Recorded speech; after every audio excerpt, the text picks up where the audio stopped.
안녕하세요. 글로벌 리스크 체계 조이준입니다. 오늘은 저희 이재명 대통령과 트럼프 대통령의 정상회담에서도 나왔던 내용이긴 합니다만 우리 한국과는 상관이 없는 얘기입니다. 그런데 그때 트럼프 대통령이 이런 말을 합니다. 우크라이나 전쟁을 멈춰야 된다고 하면서 지난 한 주간에만 7,100명 넘는 군사가 양쪽에서 죽었다. 주로 우크라이나와 러시아다. 다른 나라 군대는 없다. 라고 말을 했습니다. 이게 어떤 의미일까요? 왜 갑자기 트럼프 대통령이 그렇게 말했을까요? 그러면서 또 드론 얘기도 합니다. 이거는 지금 전쟁이 드론 전쟁으로 일어나면서요. 트럼프 대통령의 발언도 보면 2차 대전 이후 가장 참혹한 전쟁이라고 했습니다. 지금 사람들이 어마어마하게 죽고 있는 전쟁이 된 겁니다. 우리는 잘 알지 못하지만 무기는 발전하면서요. 사람을 죽이는데 최적화돼 있고 점점 더 많은 사람이 전사하고 있습니다. 기술의 발달이 어떻게 많은 사람을 죽일 수 있는지를 보여주는 건데요. 이런 부분에 있어서는 미국도 겁이 날 수밖에 없습니다. 과거 미국은 제공권을 가지고요. 공중에서 폭격이나 최신의 전투기를 가지고 이 전쟁을 압도하면서 나아갔는데 이제 들어오는 전쟁의 시대가 되면서 그게 안 되는 거예요. 젤렌스키가요. 트럼프 대통령에게 새로운 제안을 합니다. 트럼프를 혹하게 만들 수 있는 이 새로운 제안이 뭔지 한번 보도록 하겠습니다. 젤렌스키가요, 미국에 약 1,000만 대의 드론을 공급하겠다고 제안을 했습니다. 우크라이나는 지금 전 세계에서 가장 많은 전투용 드론을 만들고 있는 나라입니다. 당연하겠죠. 러시아와 싸워 이겨야 되고 우크라이나가 장점을 가지고 있는 가장 중요한 것 중에 하나가 이 드론 제조 능력입니다. 왜냐하면 러시아는 부품 수급이나 이런 게 어려워서 드론을 이렇게까지 만들지 못하고 있거든요. 젤렌스키 우크라이나 대통령이 미국에 1,000만 대의 드론을 5년간 생산하는 약 500억 달러 규모의 공동 생산 계약을 제안했습니다. 이번 해당 협정은요, 우크라이나 산업 역량 강화라는 이름으로 추진되고요. 전후 우크라이나 산업 제공과 미국과 우크라이나 안보 협력을 동시에 염두에 둔 전략적 제안인데요. 이거는 지난 21일 기자회견에서 한 말이긴 한데요. 한국에 거의 소개가 안 됐기 때문에 저희가 이렇게 소개를 드립니다.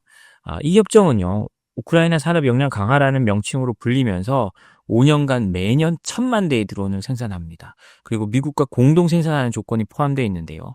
젤렌스키 대통령은 드론 계약은 우리가 미국 측에 500억 달러 규모의 생산 및 공동 생산을 위해 준비하여 제안한 것이라며 5년간 매년 1,000만 대의 드론을 생산한다는 내용이라고 했습니다. 그러면서 정말 큰 규모의 프로그램으로 아마도 전쟁이 끝나면 효과가 있을 것이라고 말했습니다. 우크라이나 입장에서는 지금 매달 많이 찍어내면 50만 대 정도 찍어내는 걸로 알고 있습니다. 그리고 연간 한 200만, 많게는 추산되는 게 500만 대라는 언론 보도를 보긴 했는데요. 그 정도의 지금 드론을 찍어내서 계속 그 드론을 가지고 러시아 군인들을 정밀 조준해서 사격하고 있습니다. 근데 이제 전쟁이 끝나면 이런 시설들이 필요 없어질 수 있잖아요. 그렇지만 우크라이나만큼 지금 이런 전투용 드론의 노하우가 있는 나라가 없기 때문에 젤렌스키 대통령이 그걸로 미국에 우리가 이걸 제공해 주겠다 라고 하고 나간 겁니다. 또 미국 입장에서는요, 제공권이 미국의 군사력을 보장하는 가장 중요한 요소입니다. 지금까지 그랬습니다. 미국은 2차 대전 이후 그 어떤 전쟁에서도 제공권을 놓친 적이 없었고 그걸로 미국이 최강의 군대란 거를 유지할 수 있었거든요. 그렇기 때문에 지금 미국 입장에서도 자신들의 제공권이 위협받는 상황에서 이런 대규모 드론을 싼 값에 가져올 수 있다면 이보다 더 좋을 수가 없습니다. 더군다나 실전에서 상당히 검증받은 드론이기 때문입니다. 젤렌스키 대통령은 지난 19일에도요. 트럼프 대통령과 드론 수출 관련 협정을 체결했다고 설명하기도 했습니다. 그는 자기 페이스북을 통해 공개한 워싱턴에서 진행한 브리핑에서 우리는 미국과 우크라이나산 드론의 수출 구매에 관한 협정을 체결했고 이는 우리에게 매우 중요한 진전이라고 했습니다.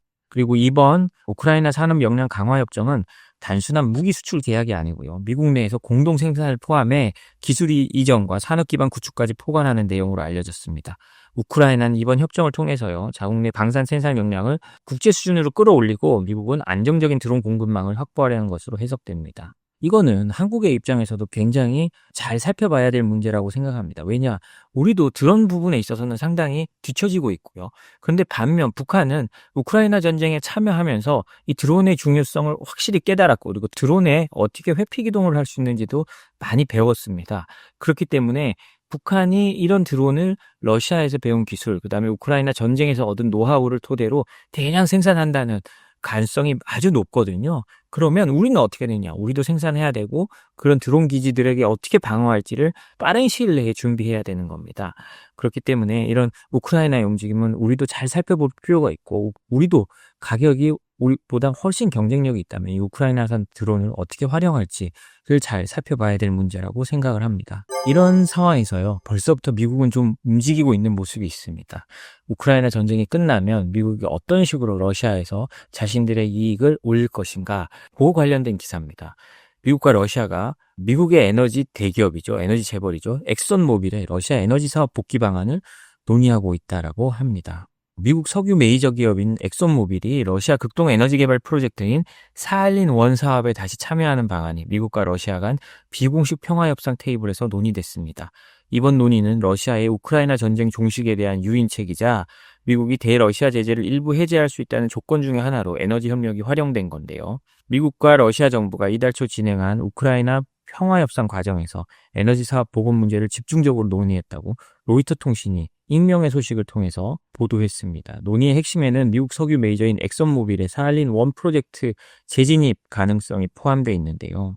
이 프로젝트는요, 러시아 사할린주 북동부 해저에 위치한 유전과 가스전 3곳을 대상으로 하는 대형 에너지 사업이라서요, 엑선모빌뿐만 아니라 러시아의 국영기업 로스네프트, 그 다음에 일본의 사할린 석유 가스 개발, 인도의 국영 석유회사인 ONGC, BDC 등 4개 사가 공동으로 참여할 정도로 굉장히 큰 프로젝트였습니다. 그런데요, 엑선모빌은 지난 2022년 2월 이후 우크라이나 침공이 시작되면서 사업 철수를 선언하고 가지고 있던 보유 지분 30%를 매각을 검토했는데요. 러시아 정부에 의해서 지분이 압류됐다고 합니다. 당시에요. 그런데 지난 15일 알래스카에서 열린 미러 정상회담 직후 푸틴 러시아 대통령이요, 외국 투자자들의 사할린-1 프로젝트 지분 회복을 허용하는 내용의 대통령령에 서명한 겁니다. 단, 해당 외국 기업들은 대러 제재 해제를 위한 구체적인 조치를 전제로 하고 있다고 하는데요. 이 말은요, 푸틴 대통령이 트럼프에 대한 어떤 정상회담의 선물로 이 사할린 프로젝트를, 그리고 엑선모빌에 대한 재허가를 들고 갔다고 볼 수 있는데요. 러시아 입장에서 쉽죠. 압류한 자산을 풀어주면 되는 거고, 러시아 제재 해제를 위해서 니들이 노력하면 가져갈 수 있어 라고 하니까 엑슨모빌은 열심히 로비할 수밖에 없겠죠. 이런 걸 보면요, 미국은, 특히 미국이라기보다는 트럼프 행정부는요, 철저히 자국의 이익을 통해 따라 움직인다는 걸 볼 수 있습니다. 우리가 최근에 제가 여러 번 전해드렸지만 베네수엘라산 석유를 미국이 다시 사들이고 있잖아요. 그 이유가 뭡니까? 우리가 안 사들이고 제재를 한다고 했더니 중국 업체들만 다 사가더라. 이거 중국 좋은 일만 생기는 거 아니냐?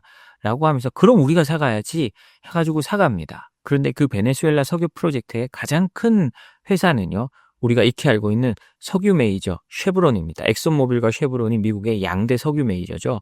그러니까 이 석유 메이저들이 움직이는 대로 트럼프 대통령이 상당히 봐주고 움직이고 있는 겁니다. 미국의 오일과 가스 업계, 특히 셰일 오일 업계가 미국 정치권의, 특히 공화당의 가장 큰 자금줄 중에 하나라고 알려져 있잖아요. 그런 것처럼 엑슨모빌이나 이는 쉐브론이 이렇게 움직인다면 트럼프 대통령도 국익을 위해서 해라 라고 할 수도 있는 겁니다. 이번 협상에는요, 사할린-1 외에도 러시아의 LNG 개발 사업인 아틱 LNG2에 대한 논의도 포함됐고요. 이 프로젝트는 러시아의 민간 가스 기업 노바텍이 과반 지분을 소유하고 있고 미국산 장비 구매 문제가 거론됐다고 합니다. 노바텍은 재작년부터 미국 내 로비스트를 고용해서 제재 완화와 투자 재개를 위한 활동을 전개해왔다고 합니다. 이렇게 하는 이유는 뭐냐?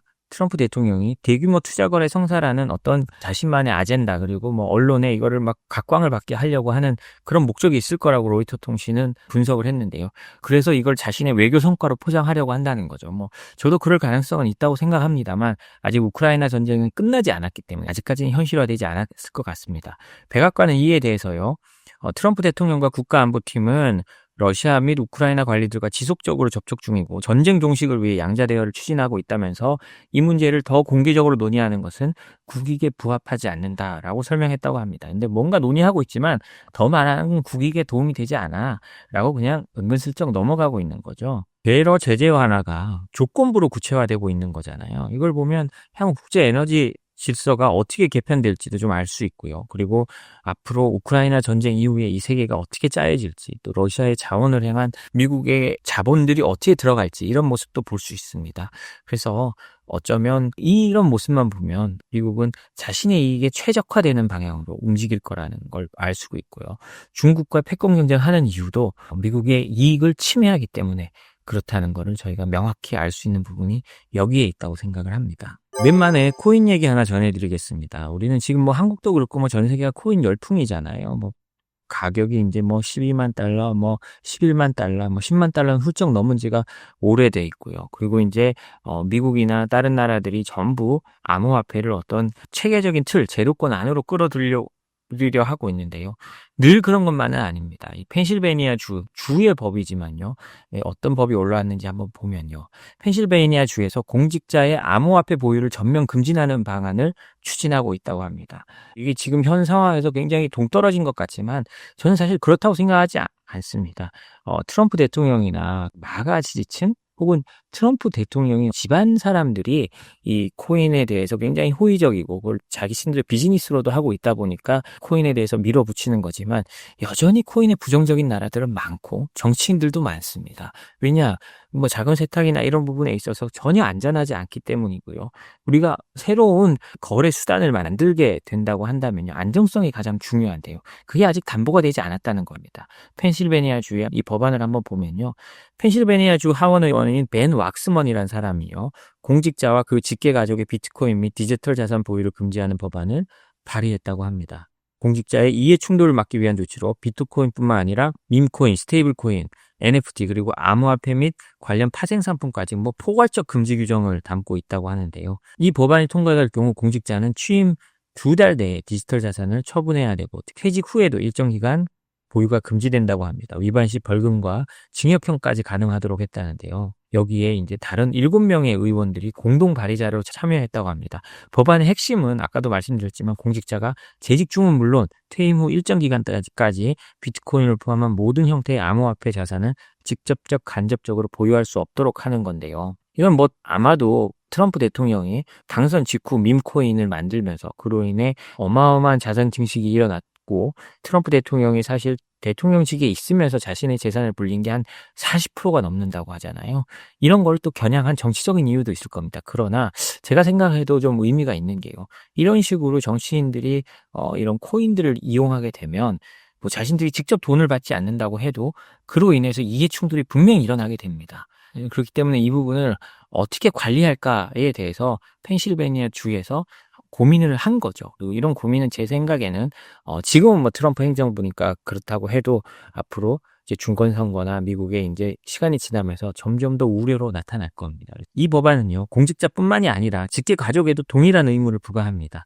단순히 개인 지갑을 통해 보유를 금지하는 것이 아니라 펀드, 신탁, 파생 상품, ETF 등 간접 투자 방식까지 포함해 모든 경로를 차단해야 된다고 하고 있는데요. 그러니까 암호화폐가 점점 제도권으로 들어오고 있지만 공직자만큼은 여기에서 여기 투자하면 안 된다라고 하는 겁니다. 공직자는 취임 후 2달 이내에 보유 중인 모든 디지털 자산을 처분해야 되고 해당 기간 내 처분하지 않을 경우 최대 $50,000의 민사벌금이 부과될 수 있다고 합니다. 그리고 주윤리법 위반으로 판단된 경우에 중범죄에 해당해 징역형에 처해질 수 있다고 하는데요. 이 법안이 실제로 어떻게 될지 우리는 알 수 없습니다. 그렇지만 아까 말씀드렸듯이 7명의 의원들이 동참했고요. 펜실베니아주가 민주당 우세주다 보니까 이 부분이 충분히 논의될 가능성이 있습니다. 그렇지만 이 법안이 가리키는 방향은 명확한데요. 코인이요. 암호화폐가 공직자의 이해 충돌을 유발할 수 있는 잠재적 위험 자산이란 겁니다. 그리고 실제로 미국 내에서는요. 이거를 공직자들이 해야 되나 말아야 되나 지금 논쟁이 크게 나타나고 있거든요. 뭐 물론 이거는 바로 트럼프 대통령 때문이죠. 그래서 연방 차원에서도 이 비슷한 법률들이 나오고 있는데 민주당 리치 토레스 의원은 대통령의 디지털 자산 사익 추구 방지법이란 걸 발의해가지고요. 트럼프 대통령을 비롯한 현직 및 전직 대통령, 의회 의원, 고위 연방 관료나 그 직계 가족이 밈코인이나 스테이블 코인을 통해 사익을 추구하는 것을 막도록 하고 있습니다. 특히 특정 인물의 이름, 초상, 이미지 등과 같은 특징을 활용한 디지털 자산 발행 및 홍보도 금지 대상에 포함된다고 하는데요. 이건 딱 트럼프 대통령의 트럼프 코인을 겨냥한 거죠. 그리고 애덤 시프 상원의원, 연방 상원의원입니다. 애덤 시프 상원의원이 발의한 코인 법안이라고 이름이 있습니다.